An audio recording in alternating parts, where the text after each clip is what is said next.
How do I make you a co-host? I don't know how to do that. Participants. Security.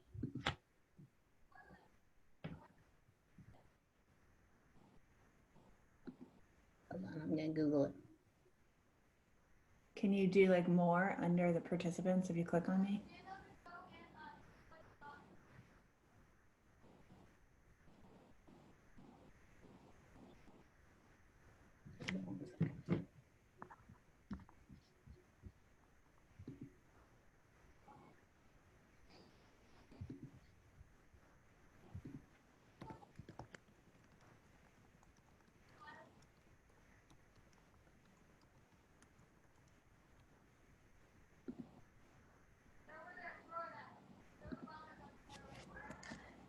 Okay, I know how to do it now.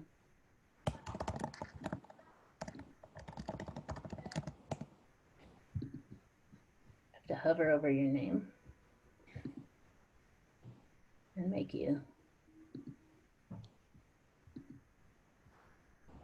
Ah, I see it. So I can.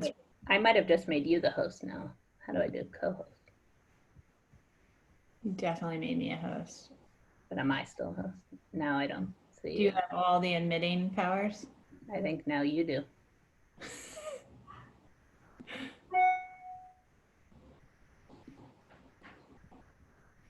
Do you see them on the side? I am. I was just hitting like admit all. Yeah, that's what I just did. So I think if you hover over my three dots, I'm glad that we're exposing ourselves to all these people with our ineptness. Then it says make, I saw make host, but does it say make co-host? I don't see a make co-host, only make host.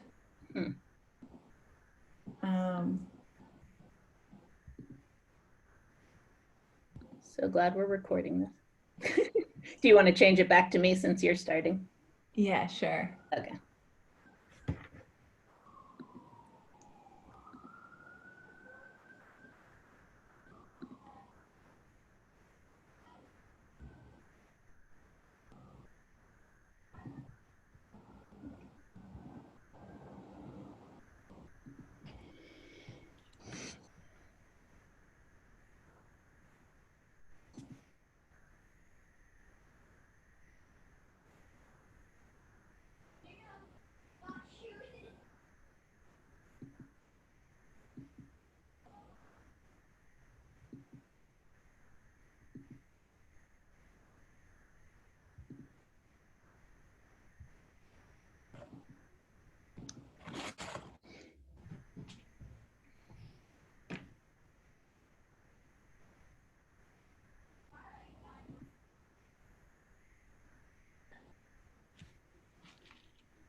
We should have played music for the start.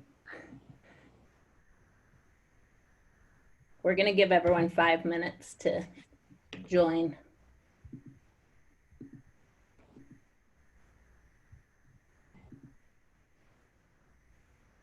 Hi, Liz. Hi. Hey, Liz. Hey, everybody.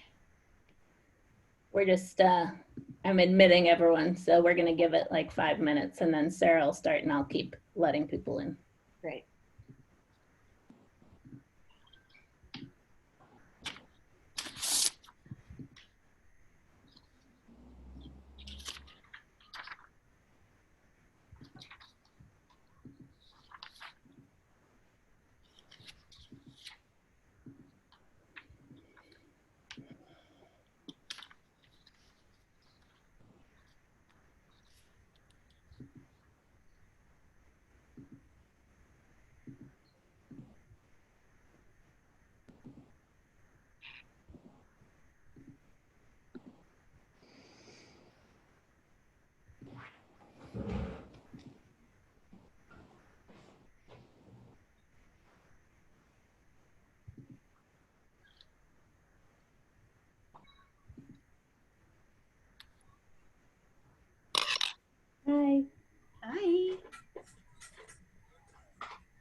We're just going to give it a few more minutes because a lot of people are still joining, so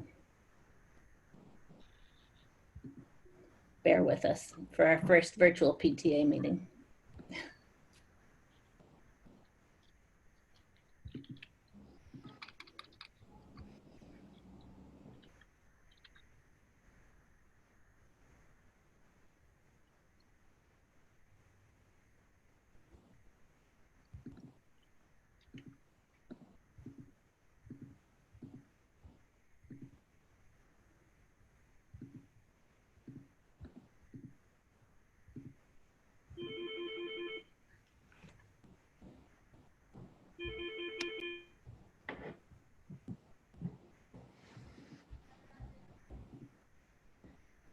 All right, we're about to break 100. Largest PTA meeting ever.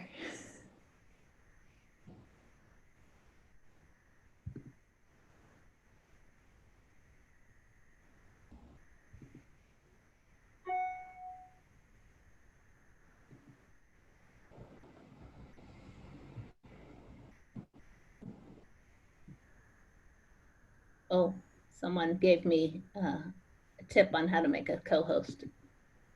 Oh, nice. But I had to do it when we created the meeting, so that's all right. We'll get started. Lauren, you can do it now. You know, you go on participants and hover over the name. Are you listed as the host now? I'm the host. So go to the participants, hover over the name of the person you want to make co-host. Okay. Don't click on it, just hover and then press more. Oh, It just says make host, not make co-host. So I did that and then she switched to the host, but it's okay because Sarah's going to start and I'm going to keep admitting. Okay. When I do it, when I host, I can make a co-host. That's odd. Okay. It says I have to set it up a parent gave me some instructions on creating the Zoom meeting. There's an advanced setting to add the email of an alternative host. So. I think it also might be the account that we started with because we are starting with a lesser grade of account at first. Okay. We just bought this account yesterday, so we're still. Oh yeah. I'm curious, how many people can you have on it? 300. Oh, that's good. Yeah. So Lauren, maybe I can get started in like a minute or so, and if there's still people that need to be let in when it's your turn to talk, you can switch it over to me and I can let people in. That sounds good. Okay. So I would say at 4:05 we should get started because I always get sick when I eat sweets.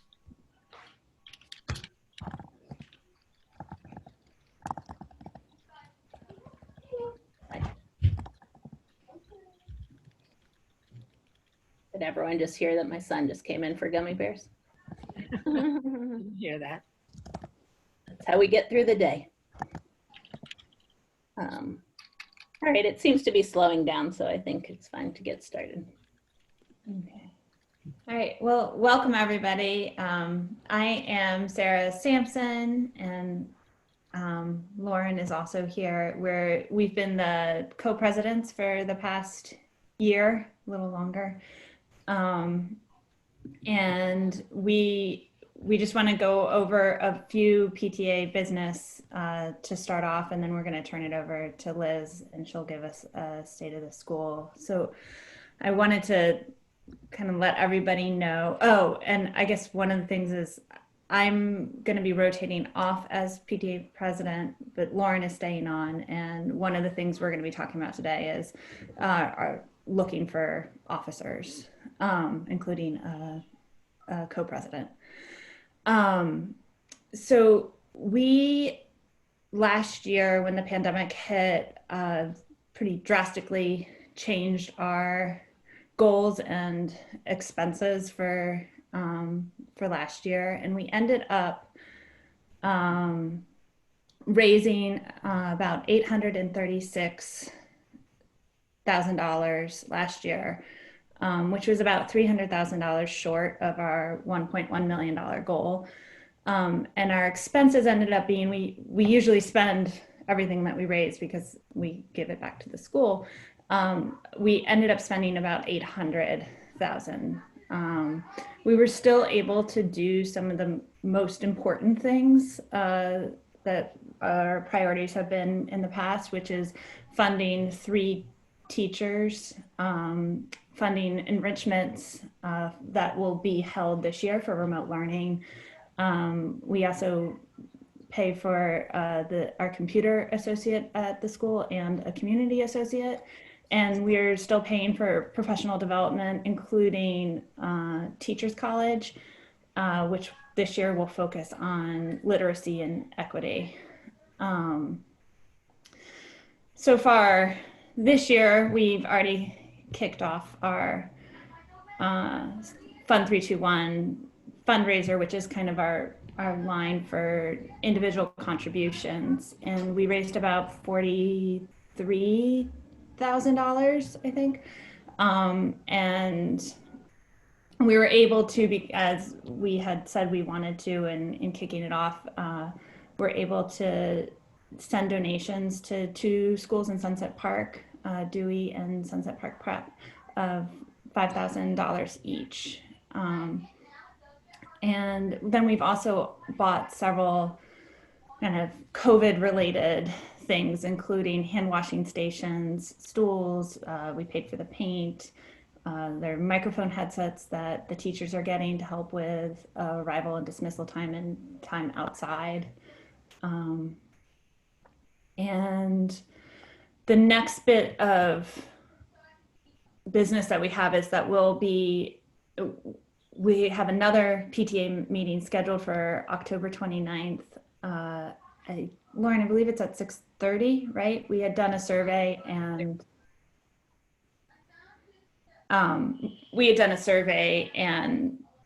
parents were pretty equally split on when to hold meetings. So 4 o'clock and 6:30 were the 2 times that they were split between. So we're going to alternate them this year.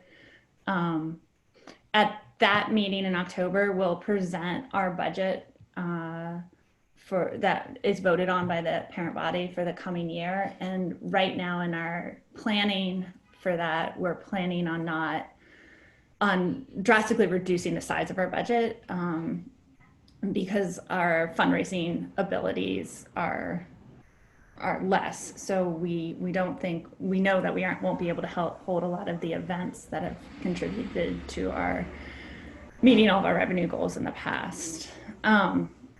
We're also at that meeting will vote for our officers and then for SLT members. And we've already formed a nominating committee. And so anyone that's interested in that can contact Ori and Leslie, and we'll put the nominating email address in the chat for you. I think Lauren's going to talk a little bit more about some of the ways people can volunteer and a little bit more about the officer positions that we're looking to fill. Yeah. So first of all, I just want to say hi to everyone. This is certainly a different way for us to all meet the first time, especially for new families to the school. Normally we would have a breakfast in the backyard, and we wish that we could do that this year. But this is what it is, and we actually have found that we're getting more participation in these Zoom meetings, so that's a plus. Sarah, I'm going to switch you to the host so you can let people in. Okay. Because I can't multitask. I wanted to talk a little bit about the volunteer capacity. As Sarah said, she'll be rotating off as president this year. I'm staying on, and I'm looking for a partner. So if anyone is interested, please reach out to the nominating committee. We did get a lot of responses for our call for treasurer, which we're thrilled about, and we're trying to navigate getting them the job description so that we can sort out who really is interested in the job. We're also looking for a volunteer coordinator, because so many of the ways that we volunteered in the past have changed in this new way that we're having school this year and, you know, communicating with one another. So pretty much all the ways that we volunteered in the past, hosting events, a lot of them have changed. So we really feel like we need two people to help kind of match people with the projects that we have. We, you know, so far have done things like build stools for outdoor learning. We've also had parents giving out supplies and books to kids who've chosen 100% remote. And we'll have lots of opportunities like that. We're hoping to create a button on the website that will just have current volunteer needs and signups, because there will be things that come up and we just want to have a way that people can just go on the website and sign up to volunteer for a slot. We also have a lot of committees that we're just getting to do the school calendar, because we didn't have a DOE calendar until maybe a week ago. So we will be posting a calendar of committee meetings and things like that. And we're hoping to plan some virtual events too, some social emotional workshops, some workshops possibly on equity and inclusion, meet the writers, and green and healthy. I'm forgetting some of our committees, but we have lots of committees. So there's tons of ways that you can get involved. And we hope that everyone will find ways to do that, and also be patient with us, because we're navigating, you know, a real change from how we've normally done things. So, but we're lucky because we have a great group of parents and teachers and administrators, and we know that we'll figure it out. So, a couple of the new ideas that we have for volunteers are that we're going to be looking for technology reps in the classes, which Liz can talk a little bit more about. But tech help in general is probably a big need that we have this year. And we're also hoping to do some things that we've done in the past in person, like learning friends. So we're trying to work out how we do that in a virtual world. As I said, as needs come up, we're gonna formulate a way to post them and get them out to you. So, I think that's all I had. Oh, SLT. The last thing that we have is we have openings for 4 parents on the school leadership team, which is a group of 8 parents and 8 teachers, staff, administration.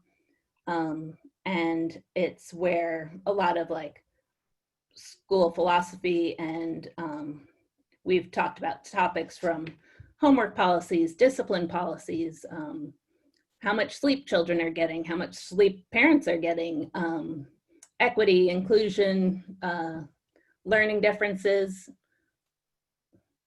lots of topics. So if you're interested, again, we're going to put the, Sarah put the email for nominations at ps321.org. So please email. And now I'm going to turn it over to Liz because I'm losing the plot. Okay, well, welcome everyone, and a huge thank you to Sarah and Lauren for doing an amazing job working all summer, trying to figure out what this new world means for the PTA, and I am so grateful and really appreciate them and all the other parents who stepped up. And to the families who are new to PS321, welcome. I also am sorry we're not actually seeing you outside at breakfast, but it's nice to have so many people. I mean, we're up to 165 participants, so that's really great. Normally at this first PTA meeting, I do give a little state of the school address. Of course, I thought we would already have been in school, in real live school, which we're not, but I am going to talk a little bit about where we are in a lot of different ways. And, at the end, there will be some time if people want to ask questions. So I also want to say, I was actually amazed at how much money the PTA did raise last year, given the fact that our biggest fundraisers were canceled. And that was really a tribute to all the parents who were so generous and and this fall also. So I thank all of you for that. So I want to talk a little about the numbers. As many of you have been wondering, we are still a big school. We are still one of the biggest elementary schools, but we are smaller than we have been. Last year, we had a total of about 1,371 students. This year, we have 1,216. So we lost 155 students, or 11% of our student population. Now, this has happened in most schools with similar demographics. In one school I know of in District 2, they actually lost 32% of their students. You know, this is because some people have moved because of the pandemic. Some people have decided to move to the suburbs. Some people have second homes where they are sending their kids to school in a place where school is opening full time. Some people have decided to send their kids to a private or charter school that is opening. So I totally understand and respect the decisions that parents have to make during this really challenging time. Most of the parents, you know, not the ones who've moved permanently, but many, many parents have written saying how sad they are not to be here and that they hope to be back next year. And we certainly hope that too. There are certainly some budget implications for us because we get funded per capita, and our register projections, which were made last January, because that's when we have to make them, so that was before the pandemic, you know, were that we would have about the same number of students this year as we had last year, as we normally have similar numbers. Since we have 155 students less, what that means is we will have money removed from our budget in probably in November. And so I'm aware of that. I'm not aware of exactly how much it'll be because they have to figure that out, but I have set aside some money for that. But it means that the PTA paying for those 3 teachers is enormously valuable to us this year, because without it, we would have had to excess staff. Now, as far as how kids are learning, we have 792 kids who are hybrid, which is 65% of our students. And we have 424 students who are all remote, which is 35%. For those who are coming into school, since we have 2 cohorts, what that means is that on any given day, we will not have more than 400 students. That is going to be really different than what we've had in the past, because it's less than a third of what we normally have. That is a good thing given the need for social distancing and various health precautions, because otherwise it would have been really hard to manage. So that's a very positive, you know, I'm not happy that we've lost families, but I am happy that we seem to have a manageable amount of kids to get into the school building.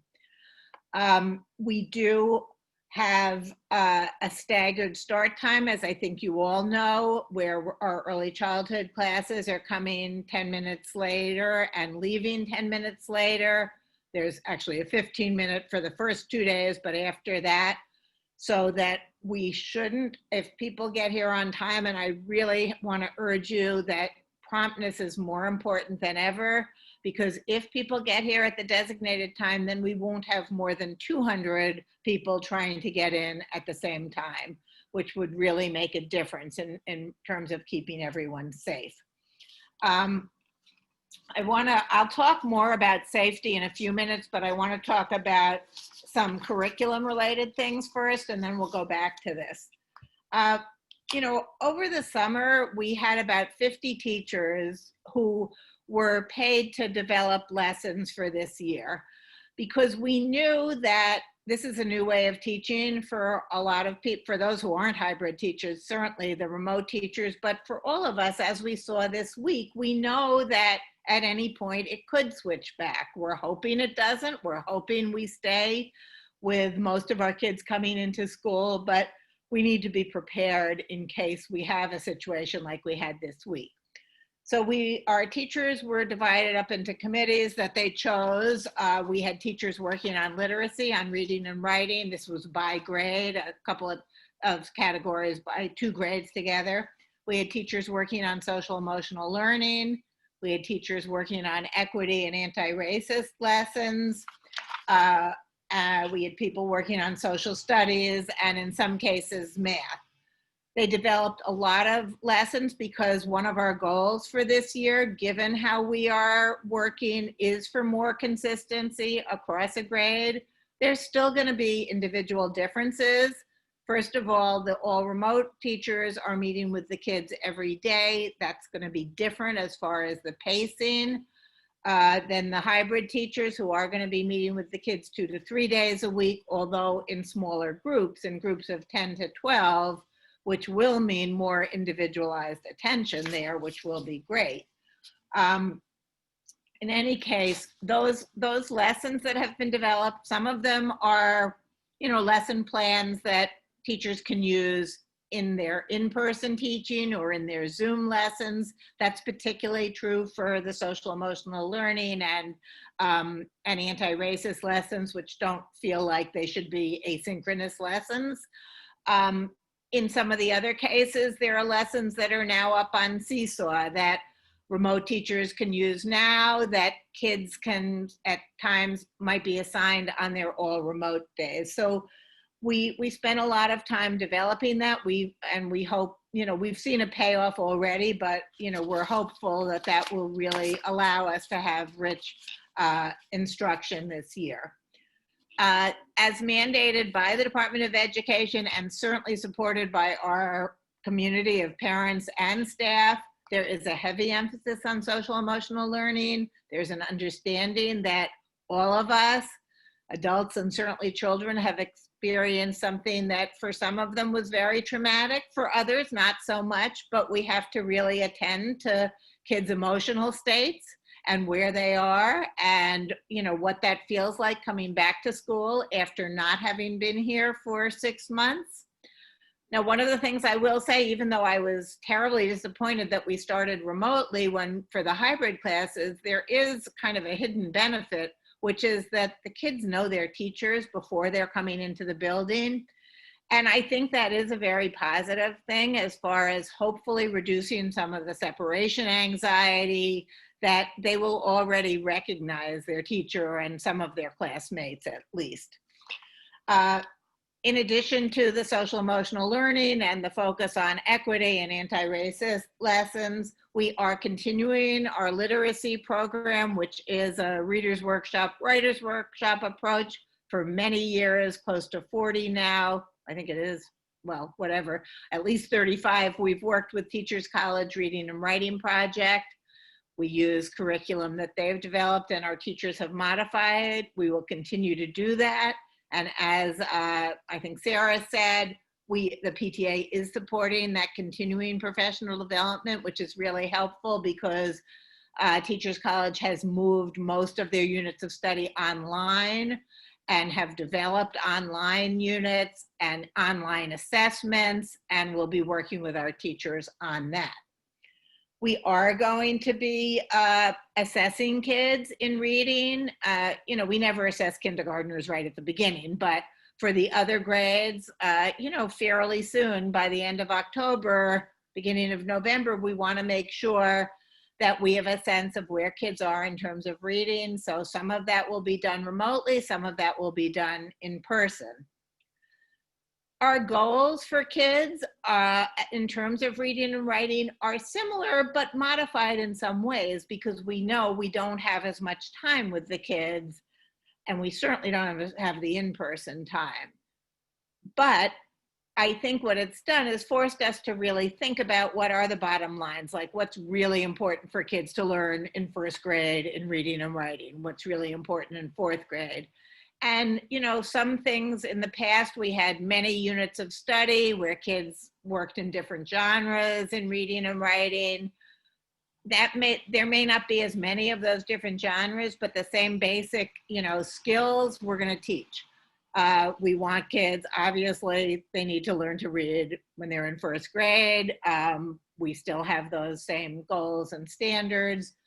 At curriculum conferences, which will be the week of October 13th, you will have about an hour with your classroom teacher where we will, lay out kind of some bottom lines. Not every single thing we're doing, because this is new for all of us, and we can't say exactly how many units we're going to get to, but we do know, and almost all of our teachers are experienced in the grade they're teaching. And, we know ultimately what we hope that a fourth grader has by the end of fourth grade. And that's what the focus of curriculum conferences will be. In math, because, even for the remote kids who are being met with every day, school is an hour shorter. We do have, school gets dismissed at 2. Now, one difference is there isn't as much time that's set aside for specials. There is a little time set aside for it. In the hybrid kids, it will happen on the remote days, but we didn't want the all remote kids to miss out on art or music or science either. So that will be a half an hour a day of some sort of a special. In the past, it was 45 minutes. We are prioritizing literacy. We also know that kids, because they were not in school in the spring, that many kids will have experienced a bit of learning loss. That is traditional in the summer, and we expect that will be greater. So we know we're going to have to really bring kids up. So we are prioritizing literacy. Math is very important, but it feels easier to use an online program for math. And so we are doing that. We're using a program called Zern, which goes along with, for those of you who've been in the school, with Eureka Math, which is our math program, Engage New York. We've used it for many years now with a lot of success. Zern is an online version of that. And teachers, there were a few complications getting all the kids on Zern, and so that will not necessarily start next week, but it will start the week after. Some teachers might start it next week, but the expectation is that online math program will start the week of October 5th. Teachers will do some math teaching in addition. They will do some short lessons, either on Zoom or in person, but a lot of the math lessons are going to be online, and a lot of the practice is online. There will also be math workbooks. So for parents who really would rather their kids work offline when they're practicing math, they will have other resources. Teachers will be able to assign pages. And for parents who want extra work because, their kids really love math and get through the math lesson on Zern, they will have the option of doing some more work in a workbook as well. Outdoor learning, I know, is something that parents are really interested in. We're looking at it in a few different ways. We have requested for 2nd Street to be closed, but so far that has not happened. We've been in touch with Brad Lander's office. It doesn't seem like any of the schools that applied for street closures have gotten them yet. If we do, that would increase our outdoor space that's right here by a lot. So we're waiting on that. What we do know we have right now is our fortunately pretty big backyard. And if you've been in school, you've seen that we have painted yellow rectangles, which have dots within them that are 6 feet apart. So the rectangles can fit 12 kids. Many classes are only 10, but the rectangles can fit 12 kids and the teacher with appropriate distancing. Those boxes will be used for arrival and dismissal. For outdoor learning, we're assigning 2 boxes so that there's more space. So we've developed an outdoor schedule with every class getting 2 times during the day when they can be outside. We are saying that every class has to be outside once a day. We are leaving some of the the outdoor learning decisions up to individual teachers and what they feel comfortable with. We are working out the details of what that might look like, and that's going to vary from class to class. Some teachers have been working, some grades like kindergarten has been working together to develop some, kind of no-touch games that could happen outside. Other classes might do some more academic work. They might do some read alouds. As somebody mentioned, the PTA did purchase headsets with microphones so that teachers' voices can carry more outside. We do have, one of our staff members is going to a lot of meetings on outdoor learning that are being held district-wide. And so, this is a work in progress because, as you know, it was very late that it was okay. It is something we could do. We also have requested use of the park for outdoor learning, and we are still waiting. Again, we've been in touch with the park. I'm assuming, from what we've heard from our liaison there, that it will probably be approved, but we don't have official approval yet. But it would allow up to 50 people to be in the park from 321 in a designated area. I know our first grade, which always does a Prospect Park study, is very interested in using the park for some of their social studies and science learning. Okay, what else? I do want to say, so, at the curriculum conferences, the teachers are going to present some kind of bottom lines and, what are the basic things, the expectations in math, whether it's, addition and subtraction to 10 or fractions or whatever. Because this is all new and we're only going to have had a few weeks of school when curriculum conferences are held, there are probably questions that in a normal year, teachers could answer that they're not going to be able to. I plan to hold grade by grade parent meetings, which I do every fall in the end of October, beginning of November, and I will be able to follow up on questions that we didn't have answers to the week of October 13th. So that's another way you'll find out more about what's going on. So I want to talk a bit about the remote teaching, both for the all remote kids and for our hybrid kids on the remote days. As you probably have seen already, if you've been online, your children have a Google Classroom. And that's partly, the DOE has required that schools either use Google Classroom or another program called iLearn, and that's kind of the main landing place where kids would start. We also decided this year to use another platform called Seesaw that some of you may have your teachers used this week, some of them didn't. This is a more, for those of you who did remote learning last year, one of the issues that a lot of children had with it is it was very hard to upload work and it required a lot of parent involvement. And we are trying to make our remote learning, or trying to help our kids be as independent as possible. Now, obviously, a kindergartner is not going to be as independent as a fifth grader, and we know that. But from what we're seeing on the program, and I'd love to hear from those of you, whose kids have used it, it does seem to be more successful for a lot of kids. They can very easily make a video, an audio response. I mean, I saw that yesterday when, last year when I would come on towards the end of the year and I would do weekly poems, it was a long process to do it. I had to record myself on one program. Then I had to upload it to every Google Classroom. You could only do groups of 20, so I had to do it 3 times. It took a long time. When yesterday, the APs and I made a message to put on Seesaw, and it could go on as a general announcement, it took like no time. It was very, very easy. And so that's satisfying for me too. And I think for some of the teachers to see that some of the things that we want to do as far as communication is much easier with this platform.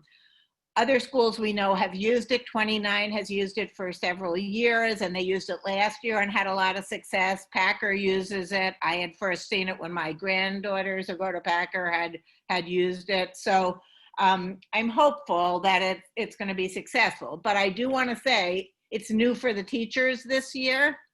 And so it may take a while. And it's mainly the remote teachers who are going to be using it. Because, and this is the other thing I want to say, the hybrid teacher's job is to teach in person. Even though your children are only in school 2 or 3 days a week, the teachers are teaching live 5 days a week because they have 2 cohorts. So if you're, let's say, in cohort A and your child is in school on Tuesday and Thursday, on Wednesday and Friday when they're working remotely, their teacher is not available. Their teacher is teaching cohort B at that point. And so we are trying to make the remote days work in a way that does not require teachers to be involved, classroom teachers, but also allows kids to have some meaningful work. We have decided to put our cluster programs, our specialty programs on those days. You know, I wrote to all of you when the DOE came out with its statement that there would be separate remote hybrid teachers. Like, that was the most ridiculous thing I ever heard, because we have budget cuts and it would have required us to hire at least 13 more teachers. Plus there was a hiring freeze at that point. But other than that, it was an interesting idea. So I wrote to you all and said, we can't possibly do that. Finally, the DOE came around to saying, oh, we can't do that. And they sent something out about 2 weeks ago saying they couldn't do that and changed the requirements. But we were in a way ahead because we had already come up with a plan that did allow for some teacher interaction, but it will be with cluster teachers. So on your hybrid remote days, you will have a live session with at least one, and on most days, 2 different cluster teachers. An art, music, science, something like that. That will be the live instruction. That will be scheduled. You will have links on the Google Classroom to get to those Zoom meetings. But the rest of the day will be asynchronous learning. And, you know, we will share more details with you, but to give you an example, kids will be asked to do independent reading. They will have, it's one of the reasons we're using Zern. They will have a Zern math online lesson. In some cases, the teacher, especially in the kindergarten or first grade, may send home something different, like a math game to do, but they will have some math to do. They will, you know, have a movement activity. Either they can go on to something like Go Noodle, or we do have, and this is again, the PTA is funding this, we're working with Run for Fun. We've worked with them for the past 2 years, and they will have once a week, your child will have a live Zoom session with Run for Fun that will be scheduled, and that's for the all remote and the hybrid kids. On other days, Run for Fun is going to make like a 15-minute kind of warm-up movement activity that we will post that will be asynchronous, but that so that you can access it at any time. So that's another possibility. Teachers will also, the classroom teacher will send home 2 assignments for kids. In many cases, it will be paper assignments. If kids are working on a piece of writing on Tuesday, they might bring it home and their assignment will be to work on it on Wednesday. And then the teacher will see what they've done. They'll continue on Thursday. In some cases, it might be a seesaw lesson, an online lesson. For example, I believe second grade is, you know, one of the teachers is going to be developing word study lessons that will be online that all of the teachers will be able to use. But this is really up to the teachers whether they decide that their assignments for the remote days are pencil and paper assignments that are, you know, certainly for upper grades a little bit like what homework, even for the lower grades, what homework would have been like in the past. We are clearly not giving homework because there's too much homework here. And in some cases, again, it will be online. So that's, and then as the year progresses, we are talking right now to some of the groups we've worked with in the past for enrichments, Together in Dance and Freestyle Repertory and Chess. And we hope to be able to offer all the grades a cycle of enrichment that would happen on your remote learning days. So that would be something else that would happen. We also hope to periodically, this would not be regularly, but to periodically have something like a Meet the Writer visit with a grade that would happen on that day.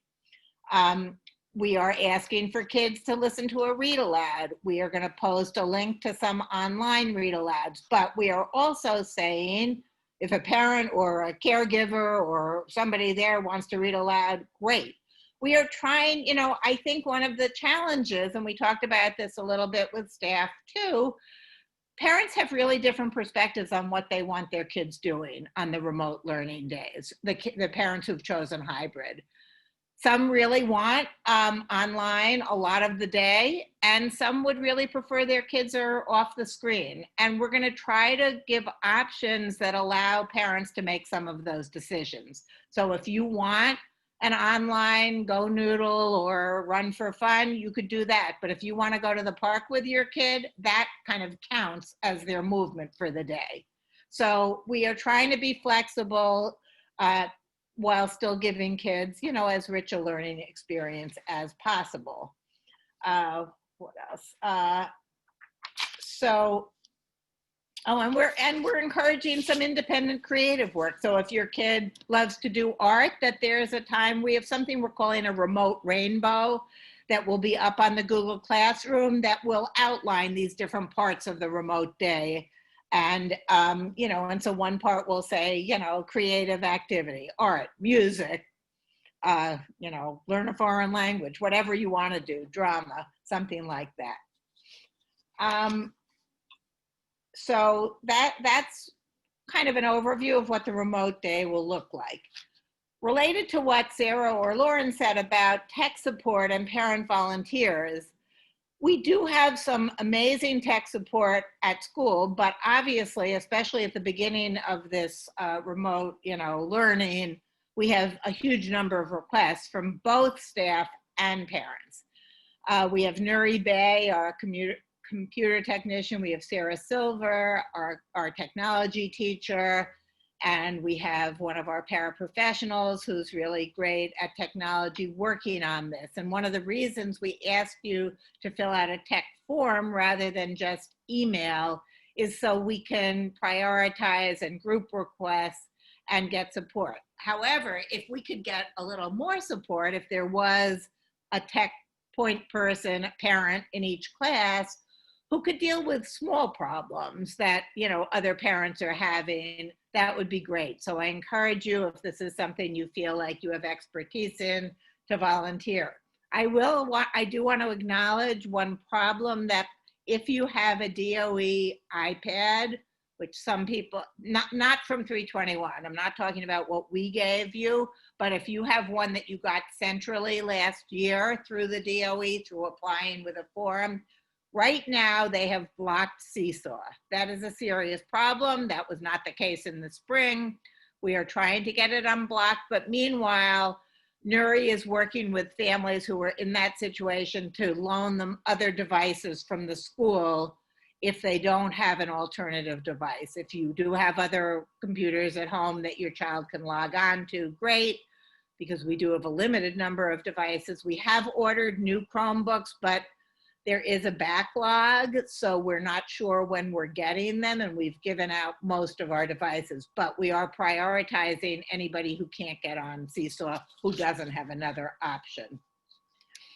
Want to talk briefly about equity and anti-racist work, and then about safety, and then open it up to questions about anything.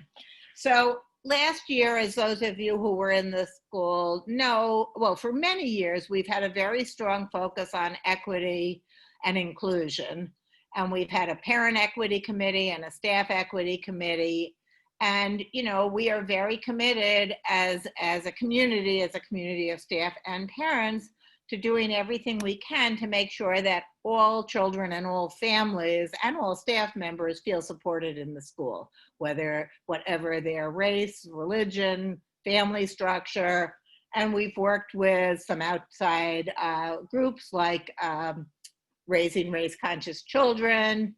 We've had some various staff development and parent workshops. This year, as I think Sarah suggested, one of the staff developers we're working with from Teachers College, this is her focus, and we will be working on that. We are committed to making clear to all of our community that we are an anti-racist school. That's going to mean talking about race. One of the things that over the years, the last few years, we've talked about is how color blindness isn't helpful, that kids know about race, kids know different things, and when we don't talk about certain things, it makes it seem like it's a taboo, it's something that we shouldn't be talking about. So we are going to have lessons at the beginning of the year. Our guidance counselors, Ben and John, have worked on this as well and will sometimes join classes to co-teach lessons. So, you know, we're going to continue that work as we're moving forward. Want to talk a little about safety. This obviously is for people who are in the building. It's a real concern of all of ours. We have been inspected about 3 times now, both by the UFT, that's the teachers union, and by the Department of Education. And all of our rooms have passed inspection. As some of you might have heard earlier in the summer, there was an old report that was issued about problems with exhaust fans. We did have contractors here for about 3 weeks over the summer, and all of the exhaust fans were fixed. Not all rooms have exhaust fans. Mainly they're in rooms that don't have windows, which are like bathrooms, storage rooms, closets. We are lucky in that, unlike some schools, every single one of our classrooms has windows that open fairly wide. We had said earlier, we're not using the mini school for classrooms this year. We do have teachers working remotely out of the mini school, so it's important that that be safe as well, and that it be safe in the future, and that those classrooms did pass all the tests as well. We do intend to keep windows open all year, as many people believe that is really key to keeping rooms, the ventilation working well. So I would say you should always send your kid with a sweater or a sweatshirt because it might get cold.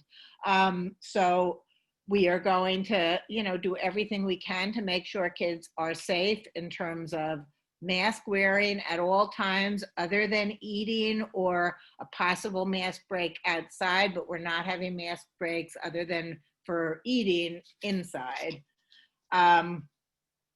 We are trying very hard to maintain the 6-foot distance. We have floor stickers on the floor in the halls. That's why we have dots painted in the boxes. And arrival and dismissal is really important in terms of health and safety. I sent a letter earlier today, which you might not have yet had a chance to read, but the DOE did come out with a policy of asking parents to do health screenings online or on paper every morning as well. This is something staff have been doing since we came into the building. There's a very simple survey. It's 4 questions. I strongly recommend you download this on your phone. You need to do it every morning. You can also do a paper copy. Once kids are in school, we're going to send home paper copies. When you fill out the questions, assuming, you know, how you answer them, you're cleared to enter the building, or your child is cleared to enter the building. So when you come in at the gates, for the first 2 days, everybody is entering through the gates into the backyard.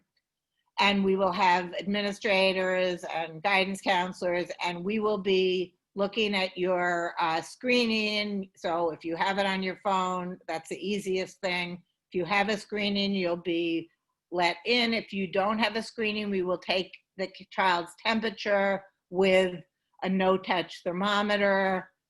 If their temperature is okay, they come in. If it's not okay, they have to wait. Well, if you're there, you take them home. If you're not there, they wait until we're done with the screening, and then we bring them to the isolation room, and we would call you to pick them up.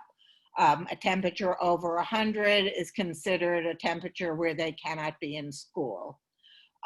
There, in other communications I sent home, I think not this letter today, but the last one, it mentioned the symptoms that are considered COVID-related symptoms that, you know, have to do with a dry cough, a fever, shortness of breath, and I believe one other thing that I can't remember right now. But, you know, that is now, I believe it's on all of the letters I've sent home are on the website. So you can go and look at them if you can't remember. I think this one was from September 16th. So we really ask your cooperation not to send kids to school who have those symptoms unless you've had a negative COVID test. And, you know, we have a lot of that online, what the procedure is, if you have those symptoms, if you get sent home.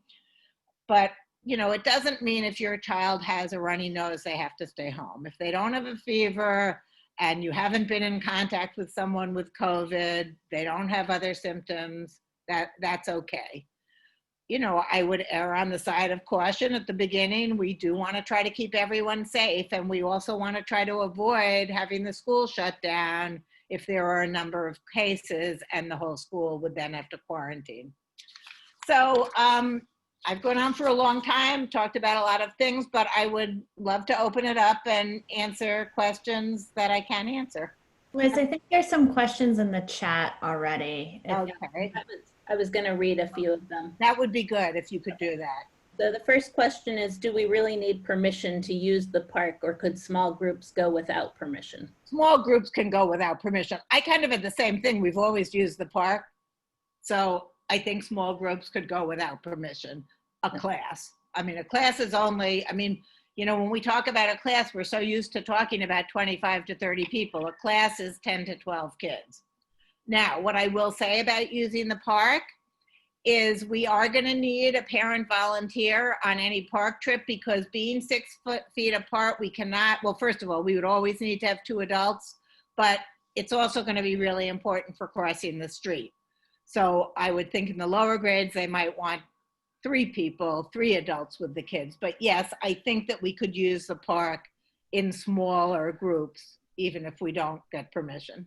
Okay. The next question is, if your child's in an ICT class, might one of the teachers teach the other kids on the remote days?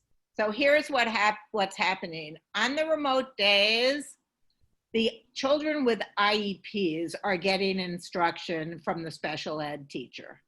We're not teaching all the kids on the remote days. In some ways, that wouldn't be fair. It's like if you happen to be a gen ed kid who ended up in an ICT class, you would get all this extra instruction. And kids with IEPs have heavy mandates that we have to fulfill. So if your child has an IEP in an ICT class, then they will be taught by a teacher for, you know, not the whole day, but for a part of the day on the remote days. In addition, whatever class your child is in, if they get sets, which would be special education teacher support services, or if they get a related service, speech or OT, that will, for most kids, be on the remote days as well. So those services, we are working on the schedule right now. It's a very complex schedule, as you can imagine, but that would happen on the remote days. But the general education kids in ICT will not get a separate teacher on the remote days.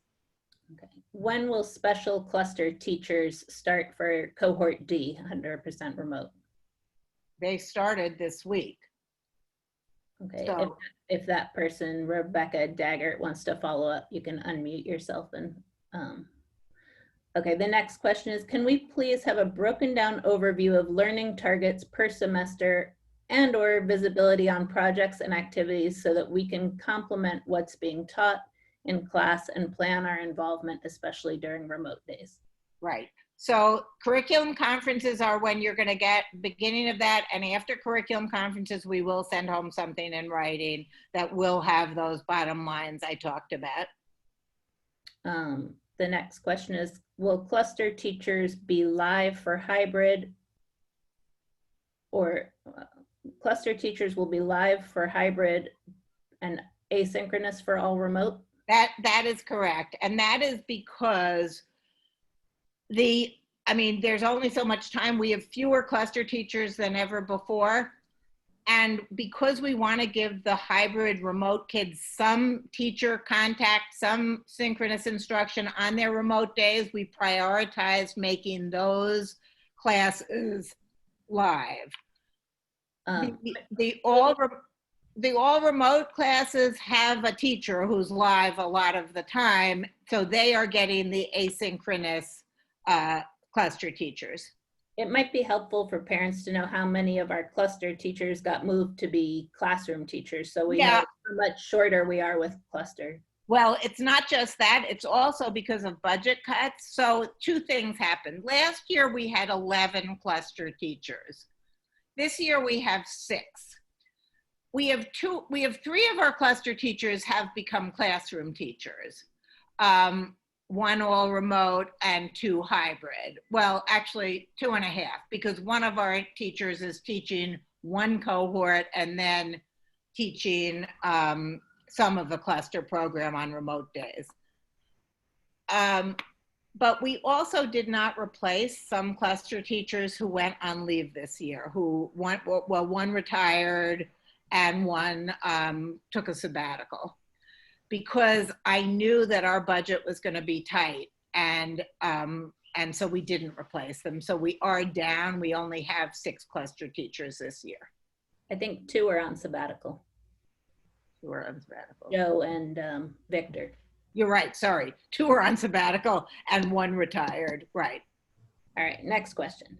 Is there one place I can find all of the websites and apps and all of the usernames and passwords? Also, it's hard to access them on the DOE issued iPads.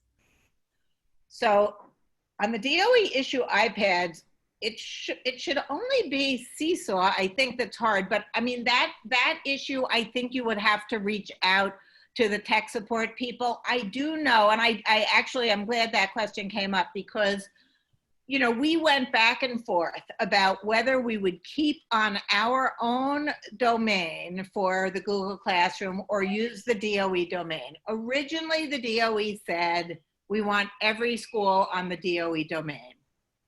So we thought we were switching. Then in the summer, they actually, in some cases, discouraged us from going to the DOE domain because they were overwhelmed with the numbers and were taking a very long time to get people on, and we wanted to set up the classrooms. In the end, I think it was a very wise decision, because there have been a lot of problems with the DOE domain, and one of the issues is that if you're on the DOE domain, we as a school can't solve any of the problems. We are not the administrators of that domain. On our own domain, Nuri and Sarah and different people can try to solve the problems. I do understand, and I've had some people ask me about this, that it does mean you have 2 logins, which is a pain. There's no doubt about it. You have your at students.info or whatever, I think that's what it is, and you have your DOE, but it seemed like a better solution. If you cannot, I know that once we get to Monday, all of the links that you need will be on your Google Classroom. I'm not 100% sure where. I know that Zern will be there, the different things like that you need. I will have to get back to you, and I can, you don't have to reach out. I can, in my next letter, include information, because I would have to talk to Sarah Dupre and Sarah Silver, who are kind of coordinating all that, to see exactly where you could find everything. All right. The next question, is there any indication as to whether state tests will take place this year or if they're permanently scrapped? We have no idea. That has not been decided as of now. They're saying they're taking place, but that is not clear at all. Okay. The next question is, will the all remote kids also get these enrichments and events like Meet the Writers? Yes, They will get them, and they are getting Run for Fun live. That is live for all remote also. And if our enrichments are all remote, if our enrichments are live, those would be live for all remote also, because we don't have the same limitations as we have with the class or the cluster teachers. How do your expectations for what students will likely learn in this school year differ versus a normal year? Would you advise parents to supplement learning outside of school this year, for example, tutors, classes, etc.? You know, we're going to try very hard to meet the expectations. I think if you are, I mean, I feel like there's going to be so much at-home learning, either, you know, for the remote kids all day, for the hybrid kids 2 days a week. I think it might be too much to do any more than that. Now, I do know that some people have hired tutors to help out on remote days. We are going to try very hard to give kids what they need to pare down, to really focus on what's essential. But do we understand that it's less time and that some kids are behind? Yes. And some of this, again, I think once we get more into the year and see, you know, normally we do assessments early in the year, we do assessments in October. I think that when we see where kids are at that point, it will give us a better sense of, you know, are kids pretty much on target for meeting their benchmarks at the end of the year? Do we have a lot more we have to do? In the Zern program, one of the nice aspects of it is that it starts off with a little review of the previous year, you know, curriculum. And one of the nice things about Zern, and honestly, I haven't used it, I'm not that familiar with it, but it is somewhat self-pacing at a certain point, and it helps kids who get stuck on certain things. Also, some of your teachers used Zoom last year, but that was a free version, and we have a paid version this year, which has a lot more features than, you know, so, and it has assessment, and we'll be able to keep track. But, you know, that question is one we ask ourselves also, and we're going to have to kind of see how things go as the year progresses. The next question is about the health screening. What about big kids who don't have phones but otherwise could come to the gate by themselves? They should bring a paper copy. And we're sending paper copies home. You can download them, I think, in the Tuesday bulletin, maybe. Deb might have included. We put a link to download the paper copy on the website homepage. Yeah, so that's fine. They can bring one, you know, a paper copy. This question is also about the health screening. How do you maintain 6 feet from someone who's looking at your phone? You don't. You wear a mask, and we, the people who are, you know, we're not asking teachers to do this. The administrators are doing this, or some volunteers. We are probably going to be wearing face shields as well. You know, we're going to have, but it's not, we're not going to maintain 6 feet. You can't do it and do a temperature check. Is the first day in classroom going to be a full day for kindergarten? Yes, other than a late start. So the first day of kindergarten does not start till 9:15, but it ends at the regular time at 2 o'clock. Will the school playgrounds be open for play after school? And can self-dismissed students plan to play there until their parents pick them up? Or do they need to leave the property? So in the backyard, kids need to leave. We can't keep kids in. We are still debating whether we will reopen the yard, but we need to get everyone out of the yard, like by 2:15. Whether we're going to be able to reopen it or not, I'm not 100% sure. I think the front yard will be open. We still don't have clarity on whether during the school day we can use the playground equipment, and we're trying to get some clarity on that. So, because if the idea is that kids shouldn't be touching the same things that a lot of other kids are touching, then the playground equipment is pretty much impossible to use. Now, I am completely aware that kids are using the playground, but if they're doing it after school with their parents, that's different than the school kind of sponsoring it. So we're still waiting on that. Is there any word on what would happen to kids who phase into hybrid from remote or vice versa after the first quarter? What would that look like, and what class would they go to?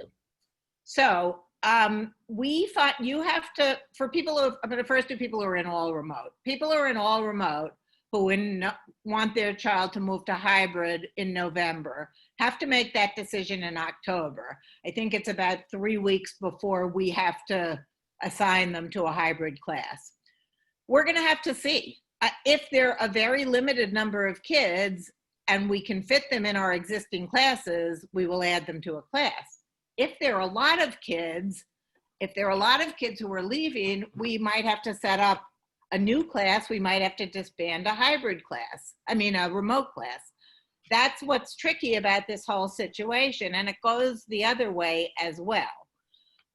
I'm happy that in the last week, very few people switched, because it was kind of a problem that the DOE didn't have a limit on when you could switch from, a time date when you had to decide whether you were switching from hybrid to remote.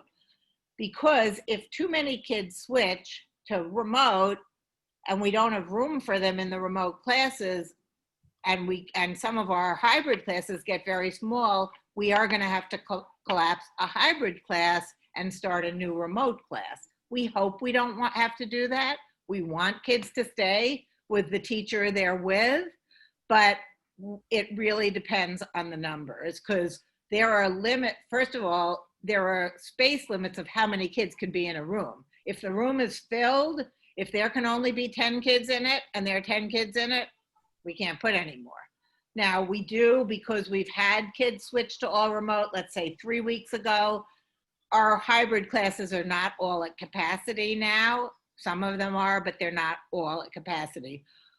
In kindergarten, we have a problem in terms of if more people switch to all remote, we probably will have to switch. We probably would have to open another all remote class. In the other grades, we still have room in the remote classes that we could accommodate kids in those existing all remote classes, but it's really going to be about the numbers. The next question is, if a hybrid child gets sent home with a fever, are they able to do remote learning for 14 days? I wasn't sure how learning would continue, or if they would just be marked absent for 2 weeks. No, they're not marked absent. They are able to do remote learning if they're quarantined if they're quarantined, just them, not the whole class, then they would, for that 2-week period, join a remote class. But if the whole class is quarantined because someone was exposed, then that teacher would switch to teaching remotely for those kids, probably for both sections, because she can't do section A live and B remote. It just doesn't work. So that if a whole class is quarantined, probably that teacher would have to teach remotely for those 2 weeks. I have a question regarding if a child who's all remote, do they have to attend live Zooms, or if they prefer to just do their work, then it says asking for a friend who's struggling with doing Zooms? Okay, so here's the thing.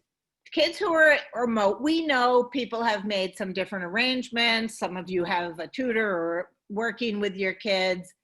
As long as your child is participating in some way, we are encouraging kids to do at least one of the, of the Zoom sessions. But if they're not doing that, but they're turning in all their assignments, that will count for participation.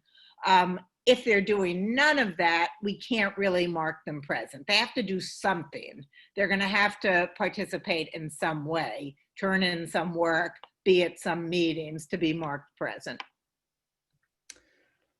There's a question that says, this parent recalls last year you said that the front playground was scheduled to be updated. Is that on hold? Yes, I think all of that is on hold, yes. We haven't First of all, look, believe it or not, in the middle of the summer, there is also on hold, there's supposed to be an upgrade to our backyard, and they were going to start it. And I said, you cannot start a construction project in our backyard during a pandemic. So we postponed that till next summer. So, because it never is done just in the summer. The next question is, have teachers done any training on safety procedures when kids return to in-person, and for mask breaks, where will kids be instructed to put their masks? Well, they will, I mean, it's going to be a brief mask break, like they're just going to take it down. We're not having time where the kids, I mean, you might want to, if, you know, purchase for, you know, they have mask holders. I have one for my mask that has this on it. So when I take it down, it's still here. I think those are really good things for the kids to have, because for when they're eating, I think that will be, you know, a good thing for them to do. I mean, they could put it on their lap. They could, if they're eating in the classroom, put it on the table. Nobody else is going to be at their table. But as far as just because they need a little break, I think it's going to just be, you know, pulling it down a little bit. You know, for in special cases, for kids with IEPs, let's say, who have a one-on-one para, who need an extra break, the one-on-one para will be able to take them outside to have a mask break. But for most kids, it will be wearing the mask other than at lunchtime and, you know, maybe for a brief time outside.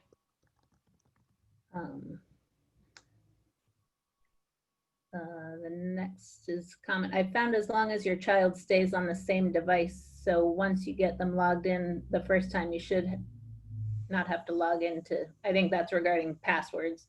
Yeah. Someone is giving advice. That's true. I think one of the issues comes up if they're sharing a device with somebody else. But if they're not, yes, that is correct. I also highly recommend apps like LastPass, which keeps all the passwords and logins in one place, because I can't remember all of the passwords anymore. Seconding the question regarding transition from remote to hybrid, I think you addressed that. Can we get some detail on the difference between remote curriculum versus hybrid? And if the school is required to switch to fully remote, are hybrid teachers equipped with fully remote? Why don't you mute everyone? I muted. I'll unmute myself. Are hybrid teachers equipped with going fully remote, and can we expect then more structure and Zoom teaching in that scenario? Yes. If we go all remote, even for 2 weeks, if it's a class, then the same kind of requirements that the all remote classes have now for the amount of synchronous instruction, small group work, that would all have to happen.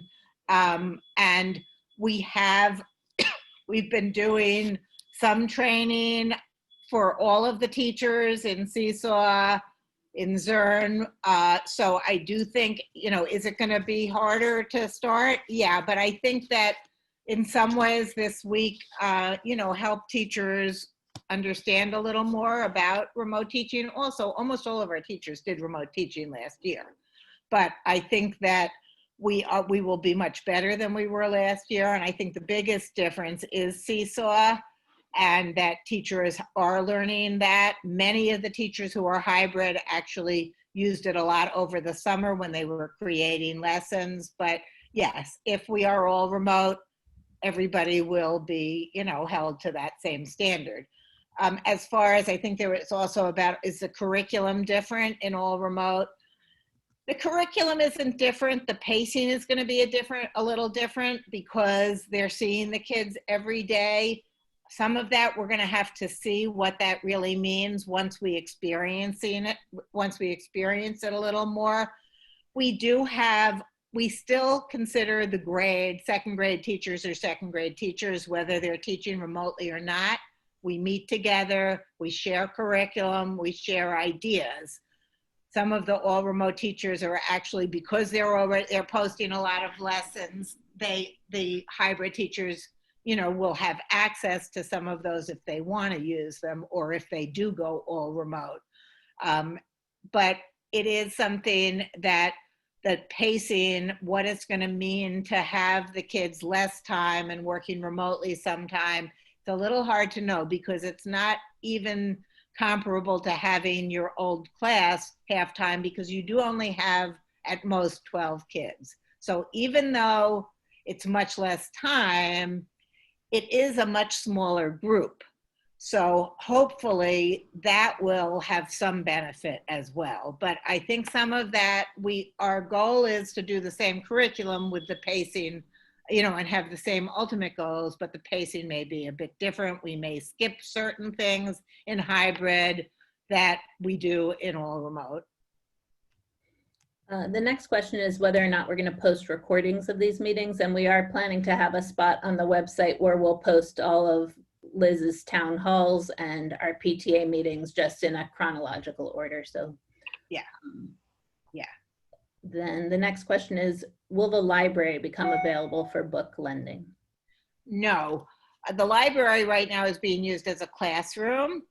Now, teachers, every classroom has a classroom library and a very rich classroom library, and the children will have access to that. We are going to do it in a safe way so that in most cases, the classroom teacher will kind of do some pre-sorting, knowing the child's reading level, at least once the year gets started. They might on Monday on their desk have a basket with, 15 books in them, and the kid gets to pick 6 of them, or depending on the grade. In some cases, it might be a lot, other grades a little. Put those in a baggie. Those books that have been touched by that one child will be put aside for a couple of days before they're returned to the library. The teacher will also be able to get books for a kid. So a kid finishes the books in their baggie that maybe are supposed to be for the week and needs more books. The teacher will put on gloves or wash hands and get more books for the child. If there are particular subjects that the teacher doesn't have and she wants books from the library, the teacher will have access to the library and could get books that she kind of circulates in the same way. But this is how we're going to start the year. If things seem like everything's going well, and we'll have to see whether that changes at any point in the year, but that's how we're starting the year. What are the chances hybrid teachers are planning to make any missed assignments available through Seesaw, like if a child is sick or?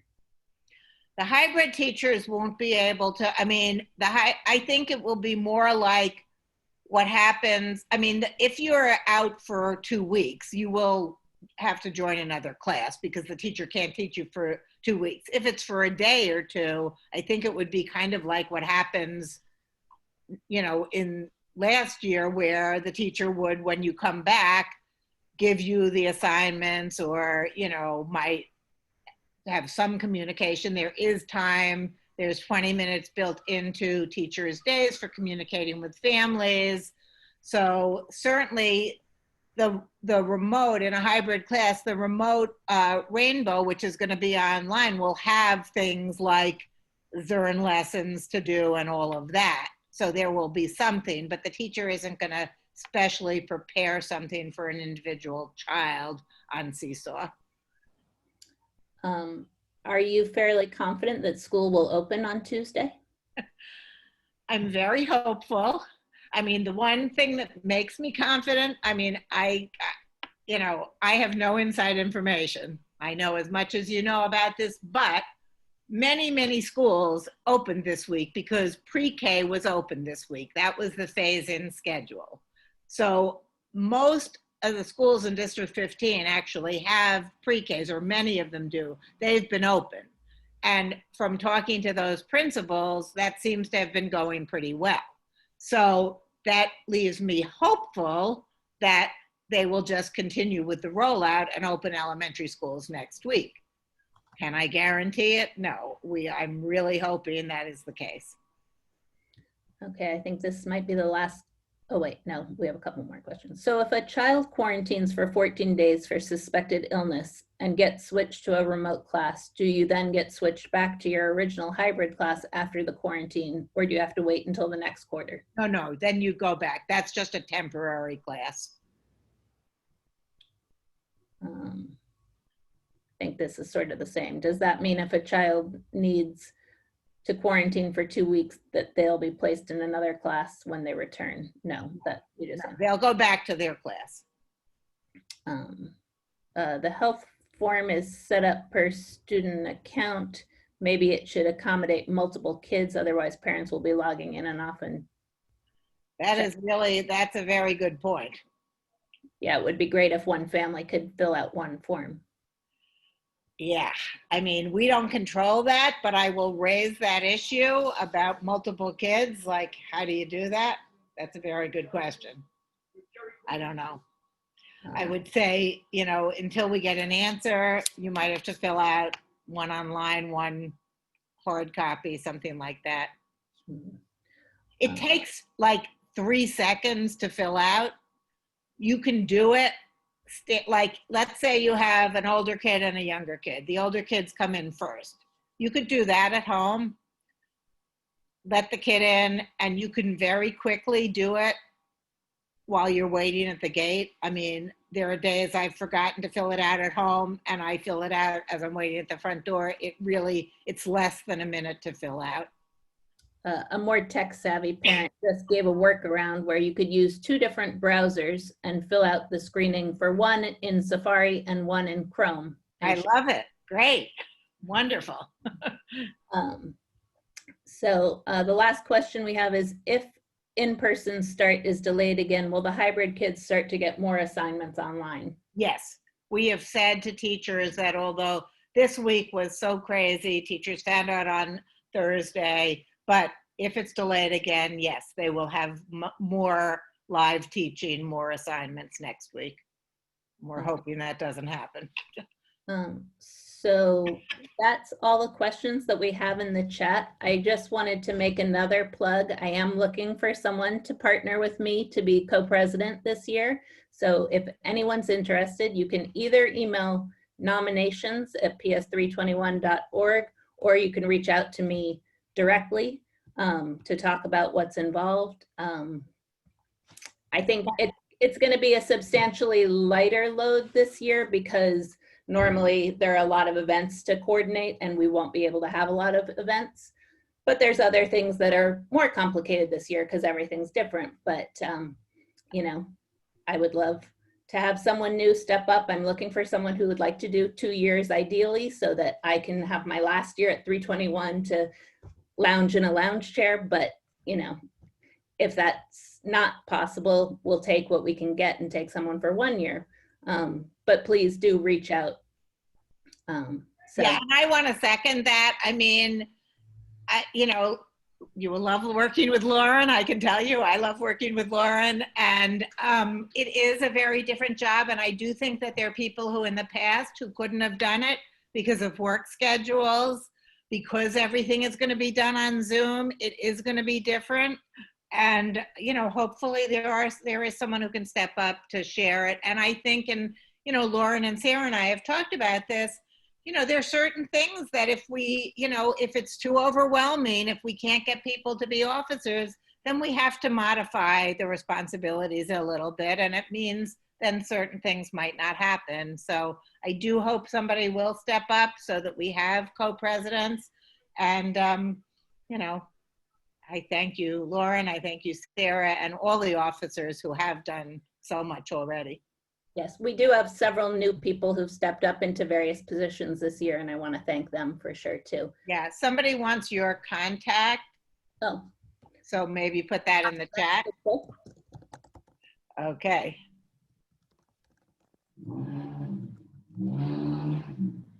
And it's on the website for anyone else who's interested. Great.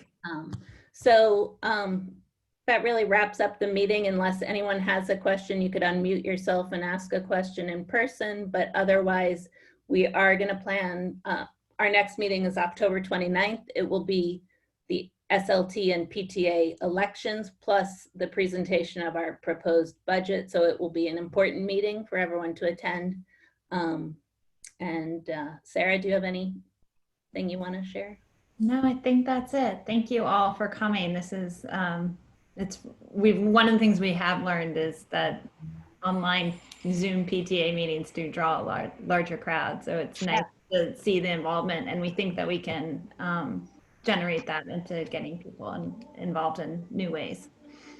Someone did just post a question about joining committees. We'll be posting a 321 calendar soon. We just haven't had a chance to do it yet, but it will have the first meetings for each committee. It should have more than just the first, but we can highlight the first meetings for all of the committees. So new people who want to join those committees can easily do that. And they'll all be meetings by Zoom, so. And we're also, one of the things that we haven't built it yet, but we are planning on making a form that kind of delineates all the ways that we can volunteer, including like getting involved with committees. And it's just another plug that we could really use some more tech savvy people that if you have interest in helping to manage that, reach out. All right. Well, thank you everyone for coming. It was great to see so many people at this meeting. At one point we had over 160 people, so that's great. Thank you for always sharing such clear, concise information. We appreciate you. Thanks.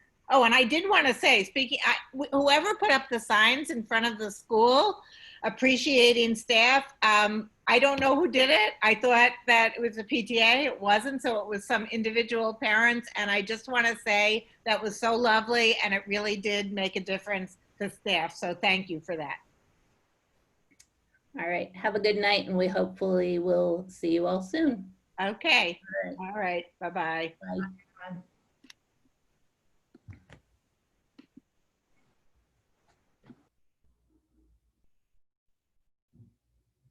Oh, and Carson.